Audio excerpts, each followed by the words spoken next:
सांगरूळ तालुका करवीर येथे सराफ व्यावसायिकाला मारहाण करून दागिने आणि रोख रक्कम लुटणाऱ्या आंतरराज्य टोळीचा कोल्हापूर स्थानिक गुन्हे अन्वेषण शाखेनं पर्दाफाश केला आहे। या प्रकरणी पोलिसांनी मुख्य सूत्रधार प्रवीण ओबाराम माळी वय 23 राहणार शुक्रवार पेठ कोल्हापूर आणि खुशबू जसराज परमार वय 30 राहणार भिनमाल जिल्हा जालोर राजस्थान या महिला आरोपींसह दोघांना अटक केली आहे। त्यांच्याकडून 11,18,250 रुपये किमतीचा मुद्देमाल जप्त करण्यात आला आहे।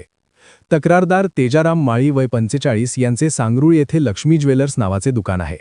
21 मार्च 2024 रोजी रात्री 9 वाजता दुकान बंद करून ते दुचाकीवरून कोल्हापूरला परतत असताना सांगरूळ गावातील स्मशानभूमीजवळ अज्ञात इस्मांनी त्यांना अडवून हातपाय बांधून बेदम मारहाण केली आणि सोन्या चांदीचे दागिने व रोख रक्कम लुटली होती।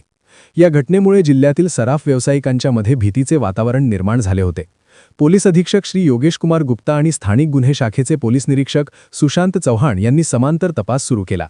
तपासादरम्यान पोलीस अंमलदार अरविंद पाटील यांना मिळालेल्या गोपनीय माहितीनुसार रंकाळा येथील पतौडी घाटावर सापळा रचून दोन्ही आरोपींना ताब्यात घेण्यात आले। आरोपी प्रवीण माळी हा मूळचा राजस्थानचा असून कोल्हापुरात वास्तव्यास होता। आर्थिक अडचणीमुळे त्याने ओळखीच्या तेजाराम माळी यांना लुटण्याचा कट 2 महिन्यांपूर्वीच रचला होता। त्यासाठी त्याने राजस्थानमधून 4 साथीदार आणि एका महिलेला बोलावून रेकी केली होती। पोलिसांनी त्यांच्याकडून 51 ग्रॅम सोन्याची लगड, 119 ग्रॅम चांदीची लगड, एक बुलेट आणि एक ॲक्टिवा गाडी जप्त केली आहे। MS51 न्यूजकरिता कल्पेश वाघेला।